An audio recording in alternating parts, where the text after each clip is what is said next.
is because from the way how mixed martial arts, like we call it MMA for short in Malaysia, is at the moment, people generally fall into two categories. Either you know what MMA is, or you don't know what it is. So that clip is just to give you a bit of context of like what is happening. Okay, I'll come to these photos in a bit, but I just want to spend a little bit of time explaining that video clip. So what mixed martial arts basically is that it's a format of competition where any kung fu expert go against a Western boxing expert, right? And what it kind of boils down to is because every martial art has its own strength, but because of the way maybe like throughout the years, like I would say like all the martial arts actually, if you go back to the roots, have been developed for the purpose of self-defense. But somehow, because through sports and competition, certain things get forgotten. Like for example, judo. Judo right now is very, a lot of focus is on throwing. Not a lot of people know that judo actually, there's a lot of similarity with Brazilian Jiu-Jitsu. Like there's chokes and there's submissions. But in a mixed martial art format, what happens is that every different martial art is allowed to showcase their strengths, right? So like in Muay Thai, it will be kicking and punching, you know, in the clinch. In Brazilian Jiu-Jitsu, it will be the ground game, submission and wrestling. Now what you saw in the clip just now, even though there wasn't a lot of strikes going on, but if you understand like wrestling and judo, even like Olympic style wrestling, you can see that me and my opponent, Felicia Yunus, who's from Sabah, it was actually quite really, how do you say, quite a tight competition. We were fighting for grips because we wanted to save the person down to the ground, and we wanted to do what we call ground and pound. Okay, so that's just a bit of background what mixed martial arts is about. So what I'm going to show you through is like some photos that I put together, and maybe I've got some slides. So I'll just talk a little bit about why I included these photos and what are the points that I'll go through later. So this photo was taken sometime around 2010. This is when I first started doing this boxing Brazilian Jiu-Jitsu based self-defense program. Now I purposely choose this photo because it's a very unglamorous shot of me. In this photo, I'm like maybe about 62 kg. Right now, I walk around at about 58. When I'm preparing for competition, like when I'm fit, like I'm competition ready, I walk around at maybe about 56. So this was like, this was when I first started. As you can see, very ungainly, very unwieldy. The reason why I included this photo is because I want to show you that if you can see the difference between where I was then and what I am now. I just want to show you that if I can do it, anybody can do it. Okay, I'll explain more in detail later. Next photo, please. This is me roughly about 2 years ago, 2 or 3 years ago. This was at my first and so far only Muay Thai competition. I had no idea what I was doing. This was in Lundu. Okay, these two guys are my coaches, and that's my teammate. And honestly speaking, I didn't feel like I was prepared for it because at that point, I knew a little bit of striking from my boxing background, but Muay Thai is a different beast altogether, you know. And if I look at the video now, I'm actually like really embarrassed how I fought. But at the same time, I'm also greatly encouraged as well because if I look at where I am now and where I was then, and compared to that first photo where you saw, I know I've come quite a long way.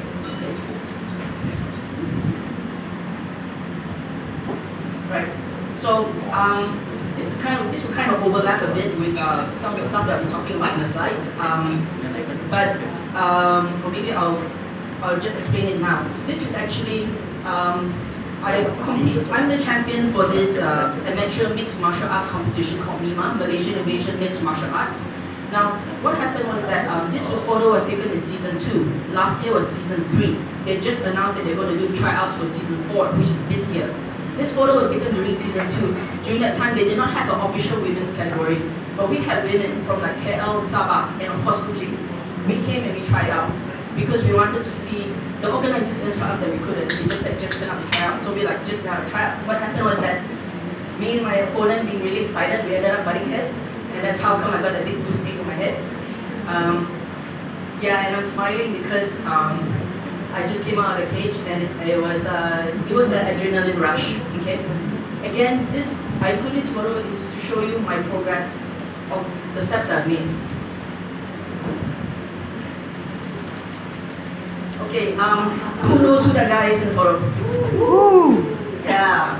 And I'm very proud to say that I was the first person who asked him to roll. So I'm the first person in Kuching who rolled Anthony Bourdain in Brazilian Jiu-Jitsu. The reason why I put this in, because later there's a quote that he said, not many people know, but he started doing Brazilian Jiu-Jitsu like about 2 years ago, and he's well into his 60s. He's well into his 60s. And it was his wife, who's a full-time competitor, who introduced him to Brazilian Jiu-Jitsu, and he kind of got addicted to it. And what happened was that he changed his lifestyle, honestly speaking. Like, he doesn't smoke, I think he limits his drinking right now, and if you follow like early television shows of like Anthony Bourdain, you realize that smoking and drinking was like number one. Whatever, you know, his early shows that he did, he was always smoking and drinking non-stop. But because of Brazilian Jiu-Jitsu, he actually changed his lifestyle. Now, I like the quote that he said, we should read more later, but another thing I want to show you is that how addictive martial arts can be. Your life will change. Of course, martial arts is, to the extent that we do it, may not be for everyone. Everyone does martial arts for different reasons, but I'm telling you that, you know, don't be surprised. Like, if you give it a try and maybe you're not really into it, but then you find out later they change your life. Okay, it definitely changed mine.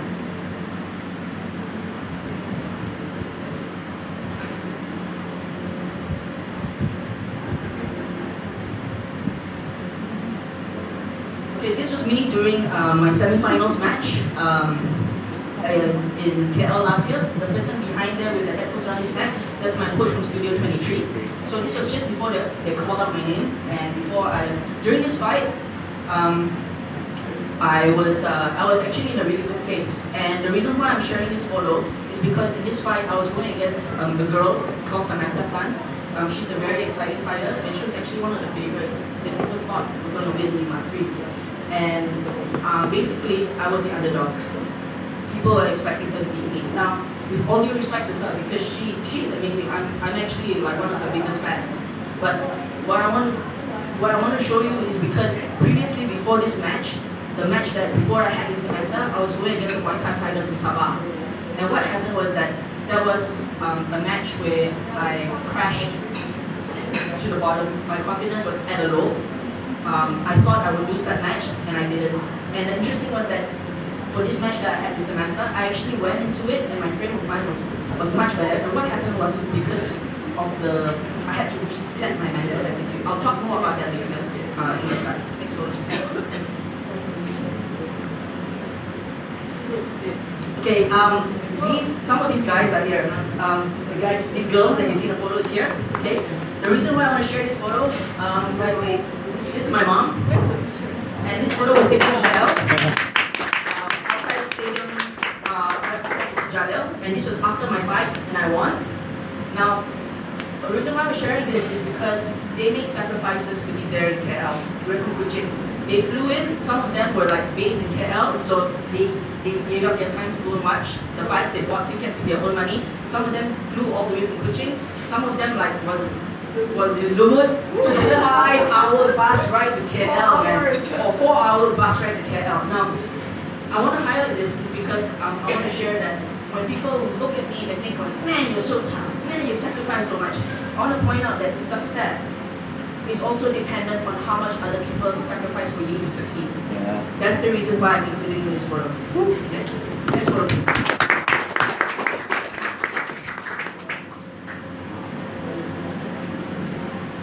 This is me, right after they gave me the belt and after I won, and my picture was snapped by my coach. Again, the reason why I'm including this photo in and not a picture of me getting my hand raised in the cage, well, one thing is because of copyright issues. The second thing is because I want to show that there's a lot of stuff happening away from the lights of the cage. There's a lot of people who think of MMA at the moment because of all the attention. It seems very exciting, you know, and people think like, I want to get my face on TV. I want to show everybody how badass I am. I want to tell you that getting into a cage doesn't make you badass. It might mean that you are courageous or stupid enough to step in a cage. But if you really want to fight and fight well, a lot of the stuff, majority of it, 99.9999% happens away from the spotlights, happens away from the applause, happens away from the likes that you get on social media. Me here, I'm tired as hell. And later on I heard because my opponent gave me a black eye. But even though it's just me in this photo, but honestly speaking, walking into that ring and coming out, everything was for everybody who supported me. Like my family, my friends, my coaches, the people who saw me break down and cry during training, the people who lifted me up. I just want to show that what you see in the cage, you don't see what's happening outside, and actually what happens outside counts more because it will affect what happens in the cage. Okay? So right, that's kind of a long intro to my first slide. So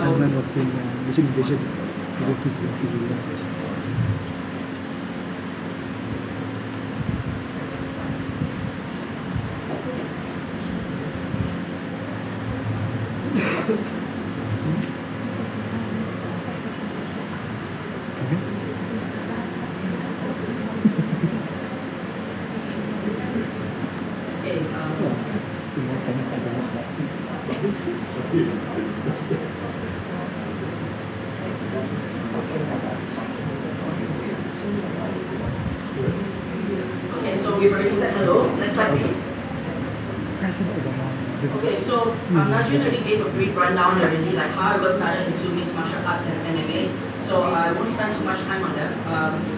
The other things that I will hope to cover during this talk is why did I choose martial arts and later on mixed martial arts.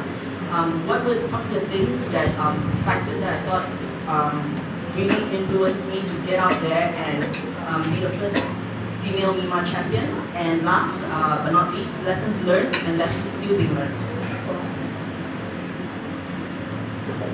Okay, so the self-defense program that I started was around 2010. Now it's 2016.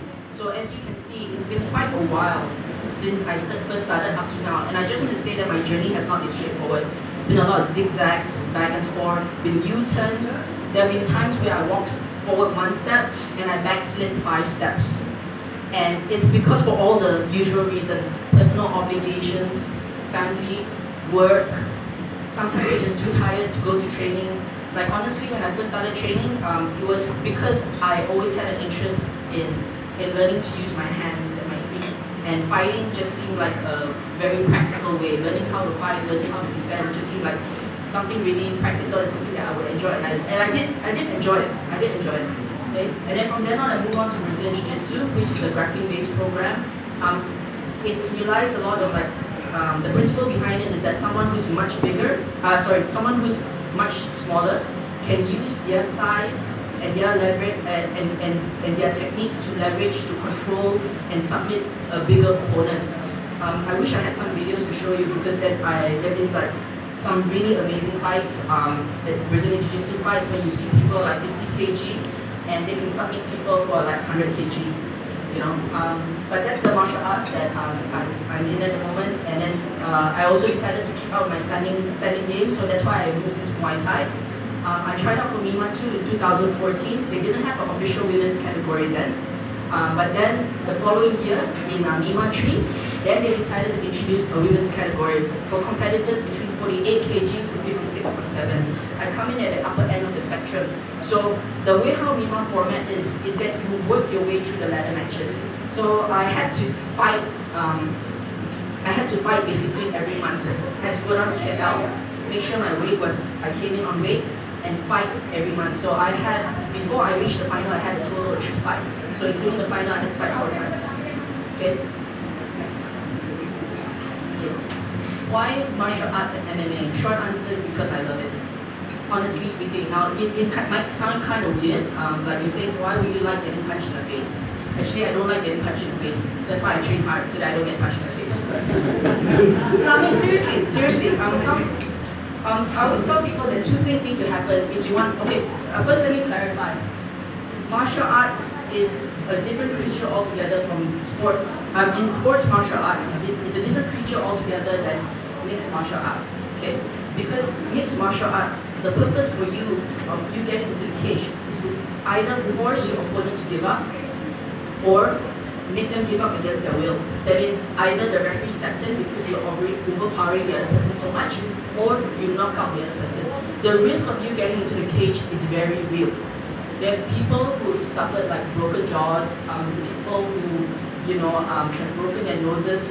Two of my teammates who competed in Mima, like you might be thinking, Malaysian amateur, and I think two of my teammates who competed in Mima last year had their orbital floors of their eyes broken. They had double vision for like about 2 weeks each. One had to go for surgery, the other one, he managed to get like corrective work done, thought he would for surgery, but both of them were out of training for about two months. So I'm sharing this with you to let you know that the risks are real. But to compete in MMA, you need to basically do two things. Be okay with two things. Number one, you have to be okay with getting hurt. You have to be okay with getting inside the ring and knowing that you face the risk of getting seriously injured. Number one. Second thing, you have to be okay with hurting other people. And that might not be as easy as you think. Because can you live with the guilt that you've broken somebody's arm? Can you live with the guilt that maybe you knocked them unconscious, maybe they got brain damage? So for anybody who's thinking of getting into the cage, I will ask you to seriously consider these two things first. Especially if you think that you want to go compete at a higher level. Okay? The longer answer, why martial arts and MMA for myself is for personal development. Because when you train martial arts, in my case, mostly Brazilian Jiu-Jitsu, when you train martial arts and when you train to compete, it forces you to acknowledge how vulnerable you are. It forces you to acknowledge that you're not good in certain things. And you get the message pretty fast, like when your teammate punches you like 10 times in a row, and no matter what you do, you can't stop them. It makes you realize how vulnerable you are. It makes you realize how useless you are. I guarantee you, training with people who are trained versus street brawlers is totally different. Trained people can take you apart without breaking a sweat. If you want to crush your self-esteem and your ego, please go and train with people who are trained. Don't go look for fights in the street. That's all machismo and arrogance and saying like, I've got bigger balls than you. No. The people who have really big balls, they don't need to show it to you. Next. Okay, so originally my picture of me with Anthony Bourdain was supposed to go there, but it's another way. So this is what Anthony Bourdain says. There's an urgency in my training because I'm sure as shit not getting any younger or more flexible. I'm certainly not getting any faster, and as I head down the highway of my jiu-jitsu journey, the likelihood of the wheels coming off the car grows stronger every day. But I'm determined to suck less at this jiu-jitsu thing every day if I can. And that perfectly describes me, because I am turning 37 this year. I'm not sure, I've not confirmed it with the organizers, but I think I am the oldest competitor in the women's category last year. My competitors and the other women who are in the category, most of them were either in the early 20s, mid-20s, late 30s, late 20s. Only one, I think, was like 1 year younger than me. There were a couple of them who were in their late teens. Okay, now, whether you like to acknowledge it or not, when you get older, your body changes. And one thing people ask me is that, especially in a very physical sport like mixed martial arts, youth makes a difference. Youth and strength makes a difference. So people will be like, why, you're at this age, why do you want to put yourself in such danger? And things like that. Why do you keep wanting to train martial arts and then you end up spraining all these kind of things? It's because of this, because I'm not getting any younger. If I wait 5 years down the road, I'm still going to be wanting to get better, but then it's still 5 years down the road. I might as well do what I can now, So, and in that way, what he says, it resounds with me. I call this hope for the hopeless. And the reason why I say this is because if I had to summarize my experience in Lima last year, is that it's an underdog story. I never thought that, I never really thought of myself as an underdog, but realistically, when you look at all the facts, I am the underdog. I'm from Kuching. We don't have any MMA gyms here. I mean, MMA is not really that well known. Okay, like I have to train 2 different martial arts here. I think aside from gym box, which I don't train at, there's no other place in Kuching that offers mixed martial arts training. Okay, I'm 37 years old. I'm not the fastest. I'm not the most athletic. I get my ass kicked every day when I go for training. So if you ask me, yeah, my opponents are all younger, they're stronger, they're faster, they're more experienced. Some of them have fought 3 or 4 fights before trying out for Lima. Some of them have been like national champions in Wushu. My opponent in the finals, she represented, she is a Taekwondo black belt, and she represented Sabah as a state Sabah boxer. Me compared to them, I am nothing. And I'm not saying that because I was saying that this is one of those glorious Hollywood stories where underdog supersedes all. No, I'm telling you this is because I want to show you that I succeeded in spite of what I lacked. And the reason being is because I want to show you that there is hope for the hopeless. There is hope for the underdog. My talk today is not for people who've got it made. If you've got it made, great, continue on that way. My talk for today is for people who've tried, because that's me. That is me. And it's something that I'm not ashamed to admit. I'm not ashamed to admit that I'm weak. I'm not ashamed to admit that I lack in all these things. I'm here to tell you if there's hope for me, there's hope for you. Alright? So I'm sharing these two things here because they give me a lot of inspiration. First quote is by this guy called Kaya Terra. He's one of those lightweights. He's a world champion Brazilian Jiu-Jitsu black belt. And he's the only one, I believe, who has won what we call open weight. That means he can go against anybody of any weight who's a black belt, also in Brazilian Jiu-Jitsu. And he's won at the world levels. And this is what he says. Matches are not won at tournaments, they are won at practice. This goes back to what I was saying earlier, that it's what you see in the cage is a reflection of what you do outside the cage, right? So what I'm trying to say here is that if it seems that you're so far away from your goal, don't worry about it. Think about it as practice. That you are honing whatever you do in your craft, or maybe it can be like a short-term project, like maybe your assignments, maybe you're writing a song, you're writing a poem, or maybe your goal is, let's say, to climb to the top of Mount Kinabalu. I'm telling you this. Don't think about the big thing at the top of the ladder. Just focus on getting through the rungs first. And that's manageable. That's manageable. The second quote I'd like to share with you is by this MMA fighter called Eddie the Magician Ng. In my opinion, he's one of the most talented Asian MMA fighters you can find. And he quotes Bruce Lee of this. We are told that talent creates opportunity, yet it is desire that creates talent. And that's because, the reason why I want to share this is because when it comes to ourselves and we set goals, we tend to have a lottery mentality. We're kind of like, I need to be this, I need to be that, I need to be this, oh, I don't have this, I don't have that, oh no, man, I really suck at this, what am I going to do? I didn't strike the lottery, so I can't make it. No. What this quote says is that talent creates opportunity, which is true, but it's desire that creates talent. If you have the desire, you can create the talent for you to create that opportunity. Next up. So, people ask me like, how, with all these odds against me, like, how did I end up becoming the first ever female MMA champion? This for me is the main things. There are other things that are going on as well. First is that find a team which has your best interest at heart and whom you can trust. Then train like your life depended on it. Because in MMA, to a certain extent, it's like that. You have to trust your team that they have your best interest at heart. You have to trust that when they tell you to do something, because when you're fighting the cage, you are actually listening to what your corner is trying to tell you.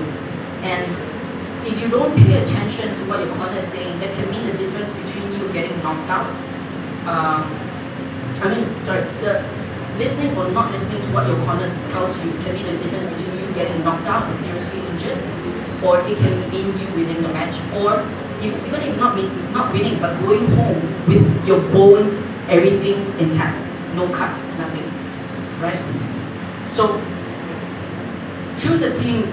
Try to find a team which has your best interests at heart, who you can trust, and then you train like a life partner. Second thing, which I've kind of covered earlier, is that the difference between a long haul versus lottery mentality, the difference between climbing that ladder one rung at a time, rather than thinking that I've got to get to the top of the ladder in a single shot.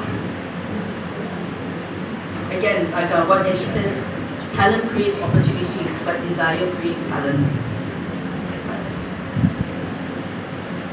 And this is my one thing which I want to say, and which I hope that if there's anything that I've said tonight that you don't remember, but only one thing that you need to remember, I hope you remember this. Talent is potential. Desire is what will bring that potential to realization. Ideally, you should have lots of both to have the best chance of success. But the funny thing about success is that it still happens even when things are less than ideal. How do I know this? Because I'm a prime example. I'm a prime example of what is less than ideal, but yet I still succeeded.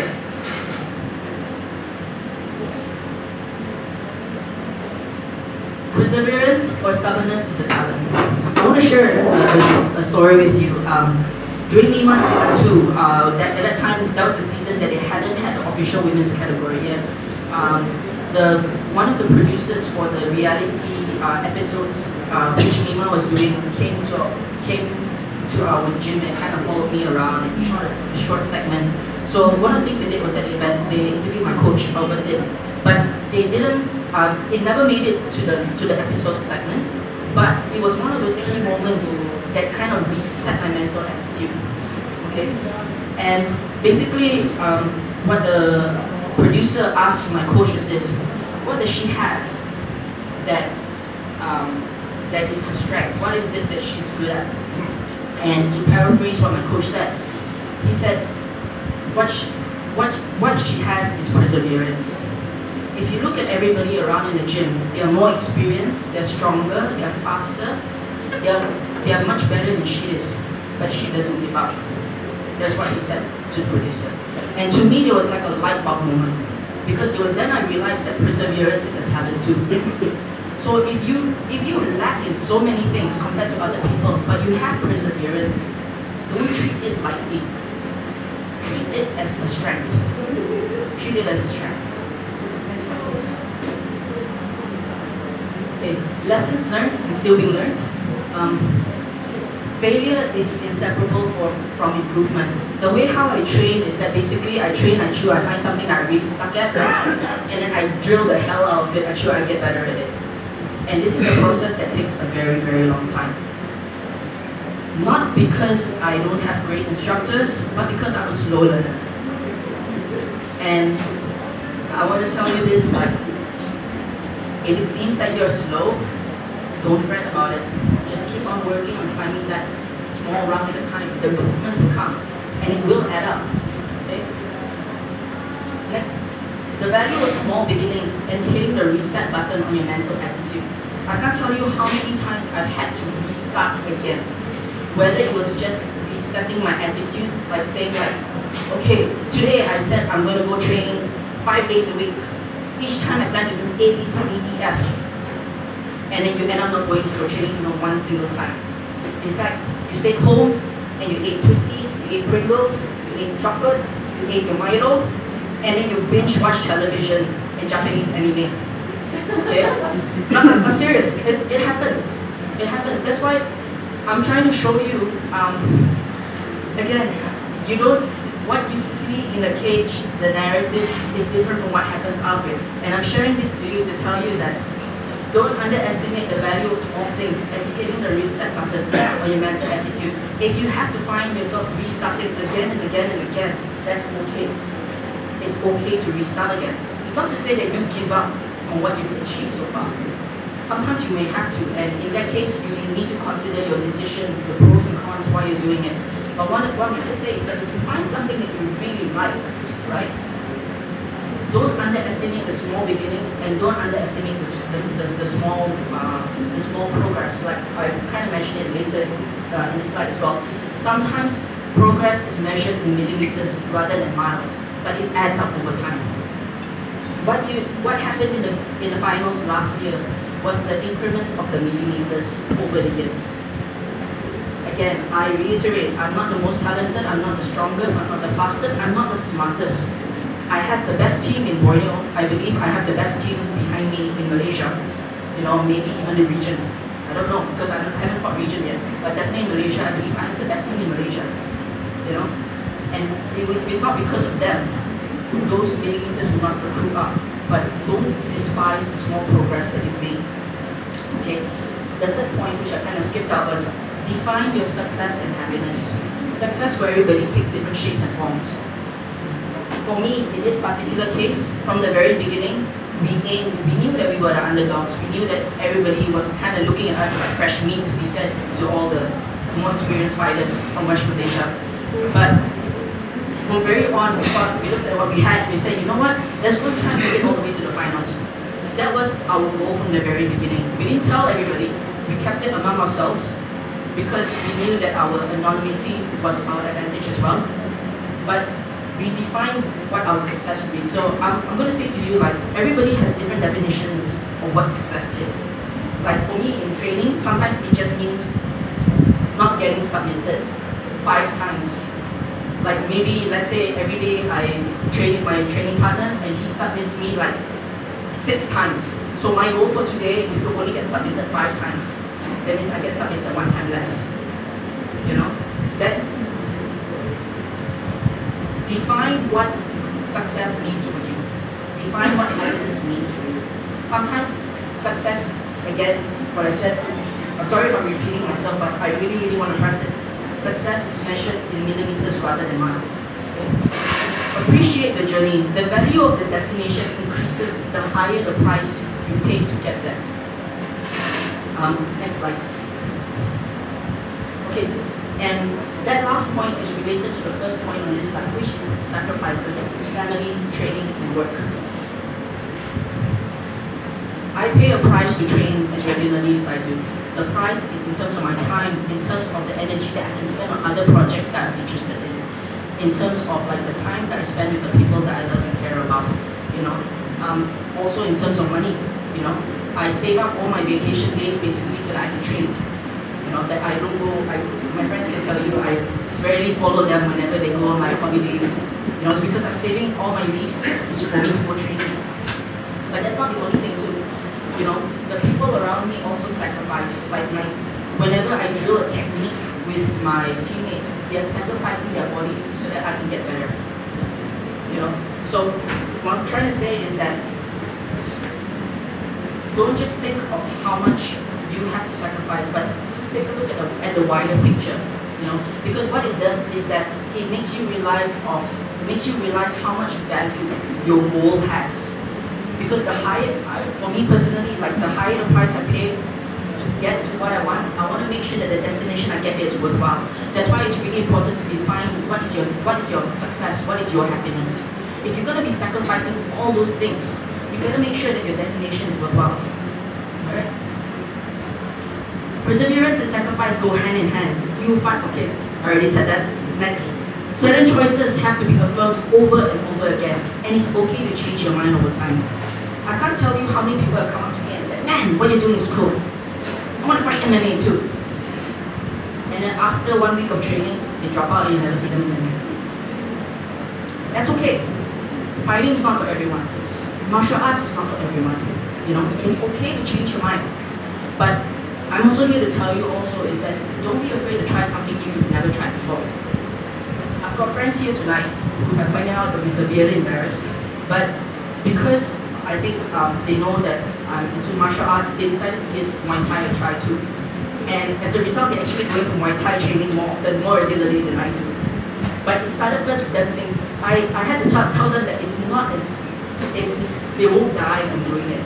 I had to convince them to give it a try first. So if there's something that scares you, but you really want to try it, go and try it. Try it. Like give yourself like a certain amount of time. Let's say you've always wanted to dance since you were small, but maybe because of opportunity, no time, no money. But now you're working, you're earning your own salary. So what if you're 50 years old? You want to learn how to dance? Go sign up for dance lessons. Try it. If you love it, great. Better late than never. Go and dance your heart out. Who cares if you're not the best? Who cares? Because you're not dancing for everybody, you're dancing for yourself. But if you try it and you find out, man, this dream is not what I thought it was, it's okay to change your mind. It's okay. The main thing is to get out there and give it a try. Okay? Perseverance is rarely sexy, but it gets the job done. Sometimes, like again, going back to the example of my friends who wanted to try Muay Thai, but they were scared that they didn't have enough stamina and things like that. My advice to them was, give yourself, try and go like a certain number of classes before you decide whether you like it or not, whether you want to continue it or not. And that's because sometimes it takes you a while to realize what is it you like and what is it you don't like. And that's where perseverance is not sexy, but it gets the job done.